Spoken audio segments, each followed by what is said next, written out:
GRTS, and from our studios along MDI Road, here is the news.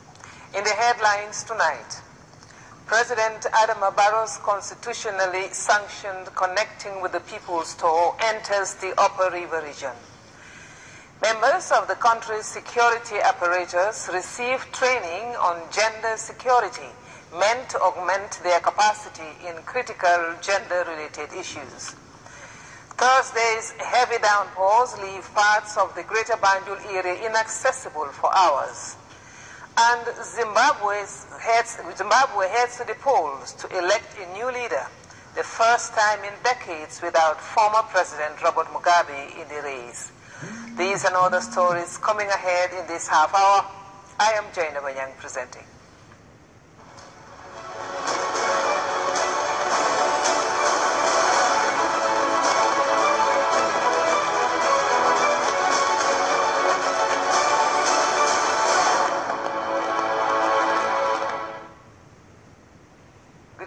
And welcome once again to GRTS News.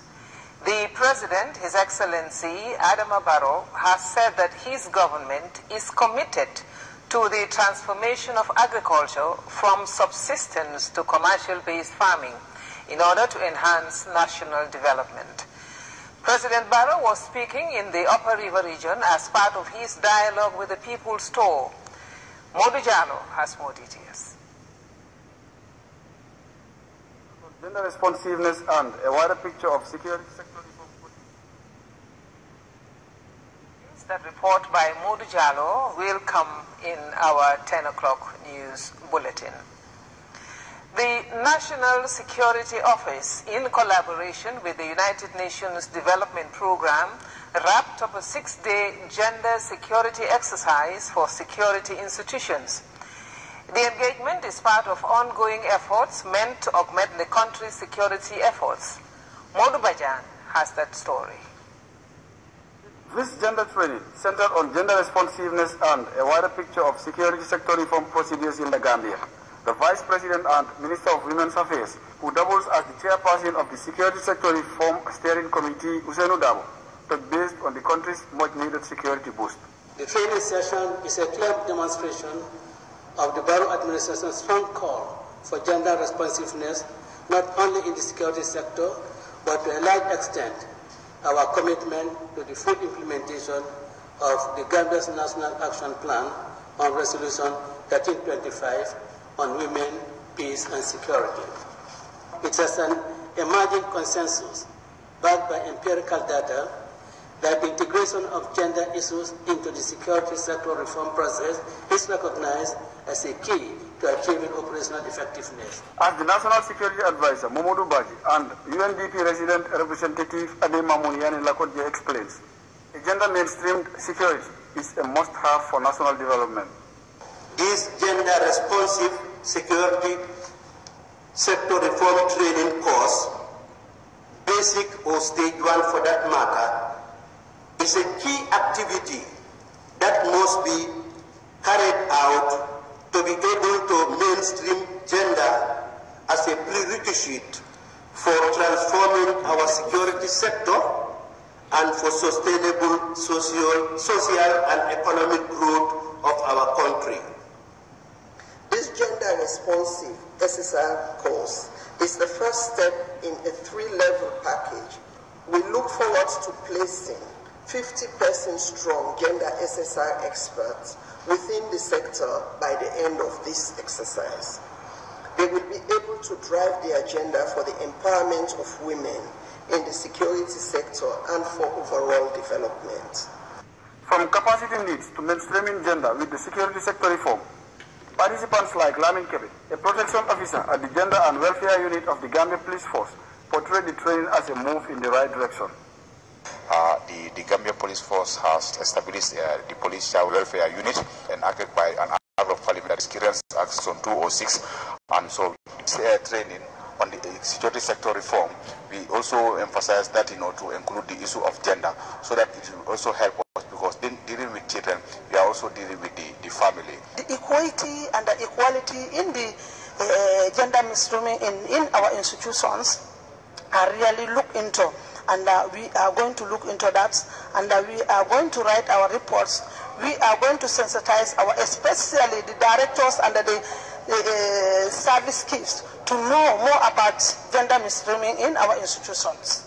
Security is highly regarded as the bedrock before any other national matter, and given the country's security challenges, endeavors including this training may be indeed crucial in its mitigation. Modu Bajan reporting for GRTS News.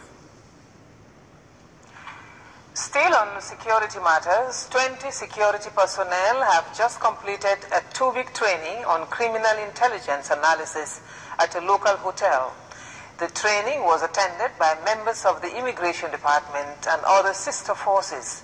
It is anchored on equipping participants with skills and knowledge to combat organized crime across border countries. Babukar Cham reports. With indications that the Gambia can be used as a transit point for drugs coming from South America and some parts of Africa to the targets in Europe and America, it is therefore imperative to prepare and build the capacity of our security personnel to respond adequately to the illegal and clandestine activities of these organizations. Thus, the training on criminal intelligence analysis will critically enhance the capacity of our security personnel and improve their knowledge and understanding to analyze situations of crime relating to murder, drug, money laundering, amongst others. Speaking at the closing ceremony, the Director General Drug Law Enforcement Agency of the Gambia, Bakari Gassama, underscored the importance of the training to the security forces. We are here witnessing the certification of 20 law enforcement and intelligence officers comprising of DILIC, SIS, the Gambia Police Force, Gambia Immigration Department, and Ministry of Interior. It is obvious that these trainings will build the capacity of our operatives in matters relating to investigation and intelligence to the extent that they will be able to perform their duties in the most efficient and professional manner. The Regional Advisor, United Nations Office on Drug and Crime, Kojo Atisho, reaffirmed his organization's commitment to combat illicit drugs, irregular migration, and transnational crime. This cross-border project is the result of a consultative process with UN interagency mission to Banjul, which, among others, recommended to support initiative in collaboration with ECOWAS in order to improve sub-regional cooperation between the Gambia, Senegal, and Guinea-Bissau. Anita Martin is the German consular in the Gambia. Peace and freedom are the center of German foreign policy. A considerable number of countries are assuming responsibility and are working to resolve conflicts peacefully within the framework of the ECOWAS, the African Union, and other regional organizations. A participant, Musa Sonko of the Drug Law Enforcement Agency of the Gambia, said he has learned new skills which will help him in executing his work professionally. It is expected that this training will usher in a new dispensation in our approach to law enforcement in a democratic society. Reporting for the news, I am Babu Cham. The Ministry of Foreign Affairs is pleased to inform the public that the Honorable Minister of Foreign Affairs, International Cooperation and Gambians Abroad, Dr. Mamadou Tangara, met with the President of the Republic of Senegal, His Excellency Macky Sall, on Tuesday, July 17, 2018, at the Presidential Palace in Dakar. A media release from the Foreign Ministry says that Dr. Tangara was in Dakar as a special envoy of His Excellency President Adama Barrow. Their discussions centered on ways to further strengthen the good bilateral relations between the two countries, as well as strengthen regional cooperation and security. Present at the occasion were the Foreign Minister of Senegal, Mr. Sidiki Kaba, among other senior Senegalese officials. The Secretary General of the Community of Democracies, COD, has said that he has seen evidence of the Gambia government's commitment to democracy and the rule of law. Thomas E. Garrett, who was here on a week-long visit to the Gambia, made these remarks in an exclusive interview with GRTS. Here is part of that interview. Community of Democracies. The Community of Democracies is a coalition of nations. What's interesting about the community is they are a coalition of nations, not united by language, not united by region, but united by one common issue, and that is democracy, support for democracy. What can you tell us about its membership? And so the membership is drawn from every corner of the earth. As a matter of fact, when the community was founded in the year 2000, it actually had Mali, South Africa, Mexico, Chile, the Republic of Korea, India, the United States, Poland, as some of its founding members. And today, we draw member states, again, from every corner of the earth. And so there are some democracies that are many decades old, and there are others that are very young. There's a place for both young and established democracies within this organization. Given that this new government is committed, according to the leadership, in strengthening democracy, how specifically do you think the organization can partner with the government of the Gambia in helping it achieve this? Well, we've been watching the situation in the Gambia over the last, since 2016, and we've been very impressed by the things that we've seen from afar. So my visit this past week to your country was to try to speak to people in government, speak to people in civil society, and actually learn from them what types of things are going on in this country. You know, you speak about the government being committed to democracy, and I think we've seen evidence of that. But even more important, we have seen incredible evidence of Gambian people being devoted to democracy. Many Africans do believe that some of this support from, of course, bilateral and multilateral partners sometimes comes with conditions. What's your response to this? Well, I know that for an organization such as the Community of Democracies, contributions to the organization by the member states are voluntary. What we simply ask for is we ask for a public commitment, a public adherence to these 19 democratic and human rights principles.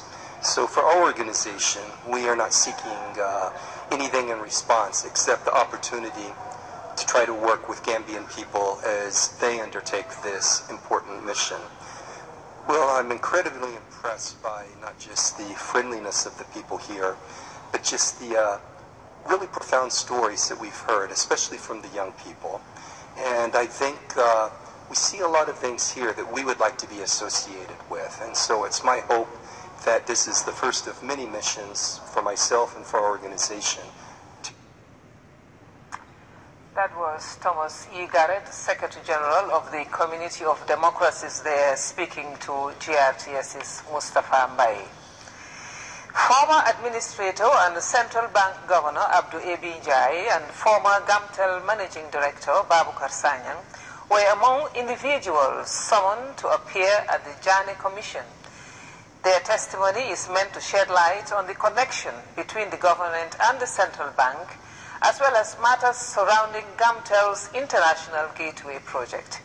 Modu Bajan witnessed proceedings and filed in this report. In the ongoing Commission of Inquiry into the financial dealings of ex-President Jammeh, Abdou Ebi Njai told commissioners of his administrative involvement in the Jawara and briefly during the Armed Forces Provisional Ruling Council era before he was fired in October 1994. Having served as governor of Central Bank from 1989 to 1994, Njai said that the bank was doing fine at the time. Issue a letter of credit to a foreign businessman. So I went to the chairman's office in those days, and I discussed with Mr. Wada to tell him that this is not normal. So I said, look, if I have the opportunity, I want to talk to the chairman, because we're not going to accept this. Fortunately, he saw him and asked me to see him. So I explained to him very clearly that we will not entertain this. It's not normal. The following day, I got a letter terminating my contract.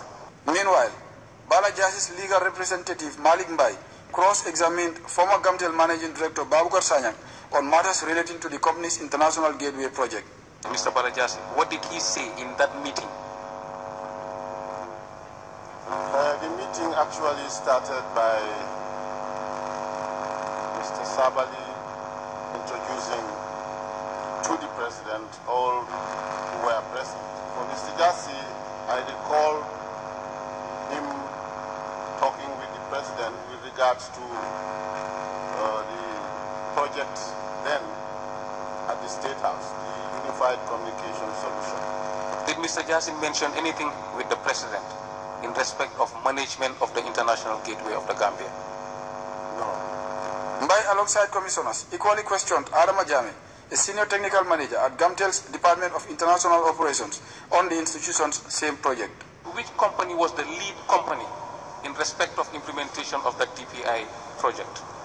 As far as I can tell this commission, I know of MGI as the responsible company installing or putting the system in place at ease. All we know is that you had a gateway manager, you had an international gateway which generated traffic going in and out. Gamtel was supposed to monitor the traffic. Did your department have access to the data generated by the gateway? No, Madam. Aside from these revelations, proceedings are set to move on, with probes into the financial world of former President Jammeh and his close allies who are believed to have embezzled millions of dollars in the name of Gambians. Modu Bajan, GRTS. When it rains, farmers farm and crops flourish. But the rainfall in the Gambia is also a test of the country's disaster preparedness. On Thursday, a heavy downpour occurred in the greater Banjul area, leaving some parts flooded. One of the towns affected was Bakau New Town in the Kanifing municipality. Janketure witnessed the downpour and made follow-up on how hours of rainfall inundated a busy highway.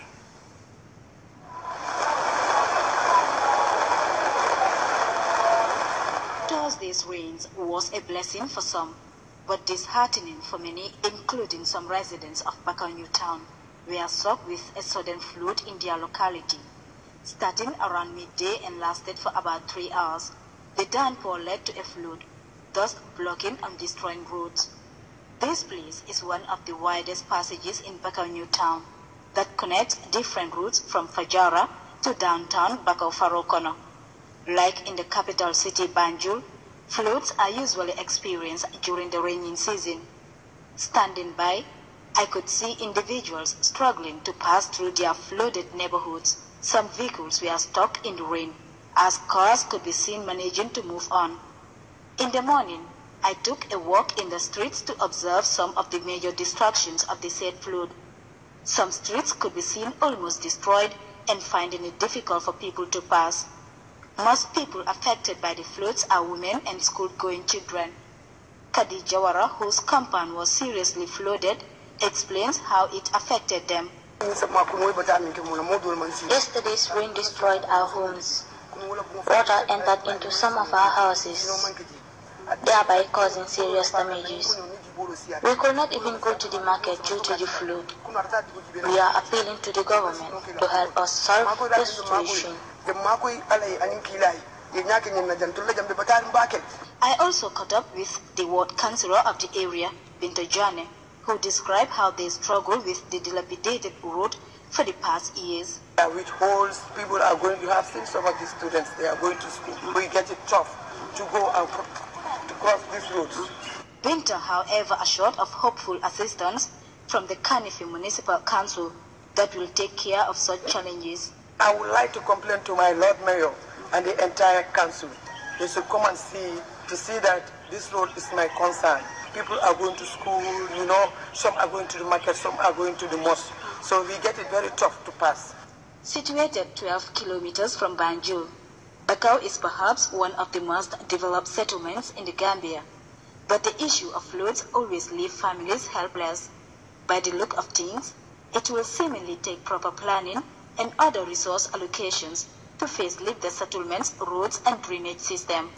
Reporting for GRTS News, I am Janke Ture. For most people, traveling is a daunting task, with hours or even days spent on the road. But for a select few, it is an opportunity to explore an all-new environment, resulting in a rewarding experience. For Fatou Janembai of our newsroom, spending 21 days on a training mission in China meant more than just acquiring a new skill set. Traveling and making new friends remains a passion. No wonder China was special in many ways, thanks to my employer, Gambia Radio and Television Services, my professional home. The 3-week-long intensive training on information and mainstream media, organized by the Hunan International Business and Vocational College and funded by the Ministry of Commerce of the People's Republic of China, was a worthwhile experience as I continue to grow in the ever-changing world of media. It is interesting to note that the People's Republic of China, as it is called now, has the largest population of any country on earth, with 1.4 billion people. Beijing is the country's capital with a population of 11 million people, which is called a modern city with an imperial past.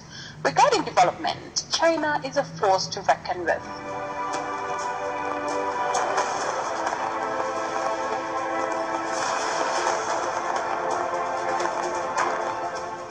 As part of our training package, we had a fun-filled stay for we visited some major cities, historic sites, and tourist destinations in China. Among the many places visited was the vast tea plantation in Hanzhou Province, the Shanghai Media Group, the Hunan Mass Media Vocational and Technical College was our next stop. At the Hunan Television, we had the opportunity to actually put what we have learned into practice. Hello, good evening. Broadcasting live from our studios here in Hunan Province. I am your presenter, Fatou Janembai, and here with me is my co-presenter.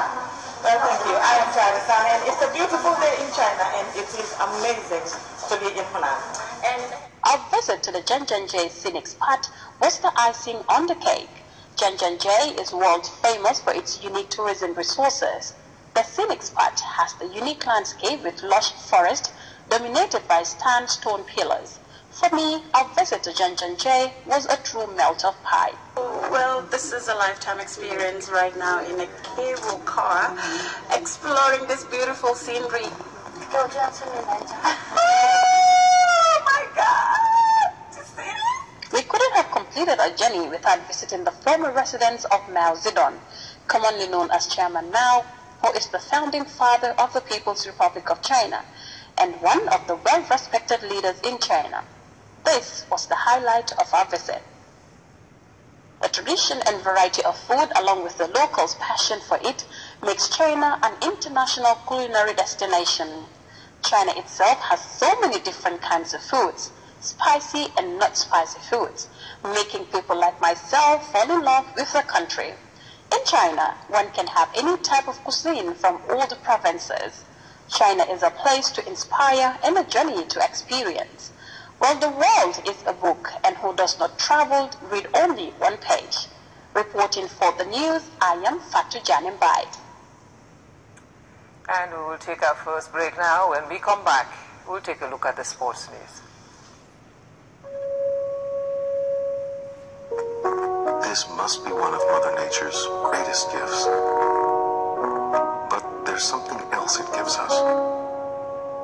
When we see such beauty, we want to share it with those we love.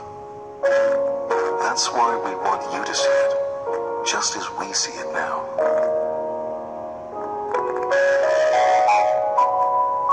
LG OLED TV.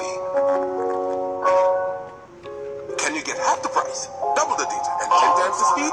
Yes, only with AfriCell. Your favorite GSM operator, AfriCell, has done it again. AfriCell has brought you an unbeatable offer. Buy a MiFi router or a data card for half the price, double the megabytes, and get a speed 10 times faster. Yes! Get a MiFi router today for only $2,000 and get 4 gigabytes of internet data for free. This is what the company with the fastest internet speed in the country can do. Say what?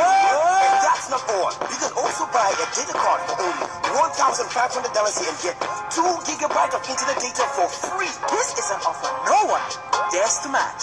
Where AfriCell goes, no one has the speed to follow.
hand over now to our sports segment.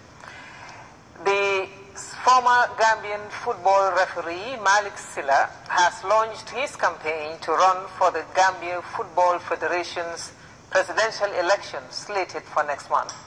Mr. Silla made the announcement at a press conference. MS Jallo tells us more. Veteran FIFA referee Malik Silla has thrown his hat in the race for the GFF presidency ahead of next month's elective Congress. Football stakeholders are expected to vote on the 18th of August to elect a new executive body that would run the country's football for the next 4 years. Mr. Silla made the announcement of his candidature at a press conference where he also unveiled members of his team. My advice to delegates coming to the Congress is for you to know that the future of football is in your hands. So please vote wisely. Do not be responsible for holding the whole nation hostage. If you take a wrong move by voting for the same people who served for 4 years without changing the face of football, posterity will judge you. Silla, who was born and schooled in Banjul, also played for Phantoms Football Club before becoming a FIFA referee in the early 90s. He said Gambian football needs a change in direction. The 58-year-old, who now works as an accountant at the office of the president, is campaigning under the slogan, "Change for change with dignity." The past 4 years has been continuous waste of resources and a deep division in our sports. The time has come for change, so let us change for the better. I can assure you of my resolve to bring everybody on board, regardless of your affiliation. Malik's team includes Ablai Stanjai as first vice president, Kabassis as second vice president, and Fode Danjo as third vice president. Esa Jallo, Dudu Bojang, Mariama Jobade, Habib Jite, and Musa Jawara completed the list. If there is any group of persons you can trust to give Gambian football a fresh start and a new lease of life, it is this team we are about to unveil to you. For any executive committee to succeed, the key main positions in football administration requires technically knowledgeable people, as well as prudent managers of human and financial resources who are honest and diligent. These men before you have served and continue to serve this country for many years with impeccable records and integrity and in very senior and responsible positions. Malik will be contesting against the incumbent GFF president Lamin Kababajo, who is seeking a second term. Nominations for the August 18th elective Congress closed on the 19th of July, but GRT Sports could not confirm the number of candidates who have filed in their nominations, as the GFF General Secretary declined to comment on the issue when contacted. As the race for the most powerful position in Gambian football intensifies, the weeks ahead will be exciting as football politics take center stage. Mohamed Jallo, GRT Sports. When we return after this short break, we'll take a look at news from outside the Gambia. Do stay with us.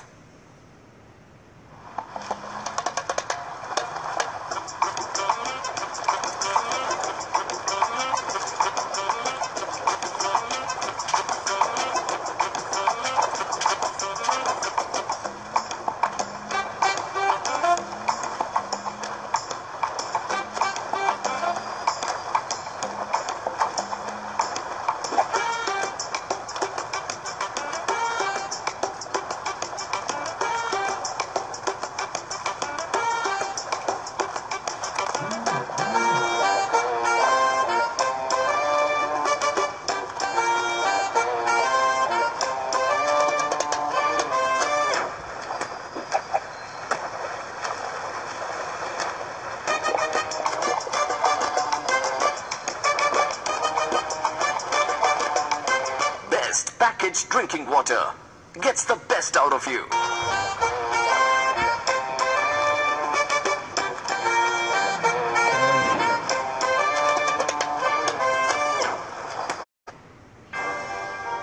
Bombardier Emerson, the combat for the crown 28th of July 2018 sa stade Léopold Sédar Senghor. Combat bu amateur yi doon xaar, combat saka, combat askan, combat àddina doon xaar. Waa Leewtoo production ñoo fa jaar. Combat bi nga xamante ne tëkk si benn lay doon saan baril. Waxtu di def lu bari la.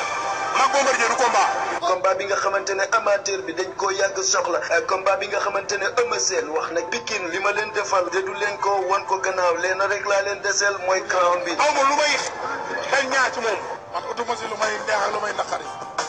Combat bu tar laay xaar affaire góor yàlla la. Bombardier ne li ma amee mayewuma ko léplewuma ko dama fay toog boof ci bedem ritaay kii di Eumeu Sène ne ganaar xam naa ca leen na bu ma ca namee pour omelette la may def yomba na coppati ganaar ga daal di teg fële ak dippa ca nenam ya daal da omelette kon combat sox drapeau président Macky Sall chief guest of honor président Adama Barrow combat sox GRTS ak waa RTS daal di def lëkkaloo GRTS fas yéene koo génnee live and direct ci biir kër compagnie bu ci bëgg a dugal sa loxo ni ngay def yomb na kola ci 4377214 wala nga call ci 9968898 Bombardier Eumeu Sène live and direct GRTS RTS.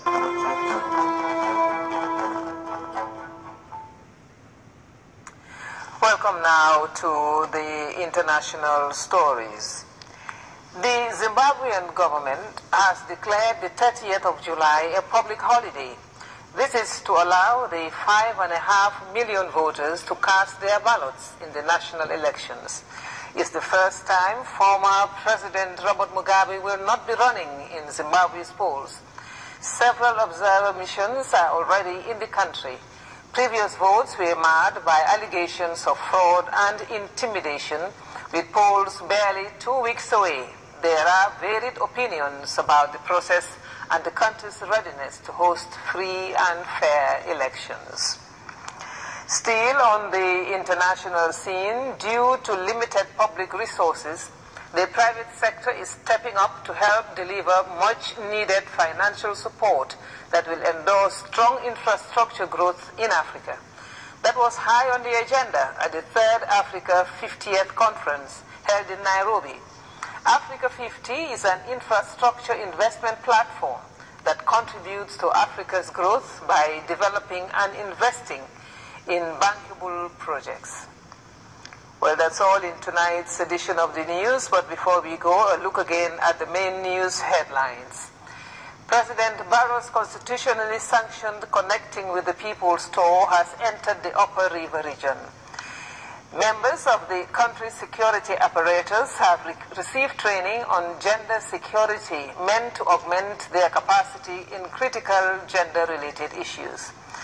Thursday's heavy downpours have left parts of the greater Banjul area inaccessible for hours, and Zimbabweans are heading to the polls to elect a new leader, the first time in decades without former President Robert Mugabe in the race. And that brings us to the end of tonight's edition of GRTS News. That's the 8 o'clock news bulletin. We'll be back at 10 for another news bulletin. Till then, thanks for watching. Have a good evening.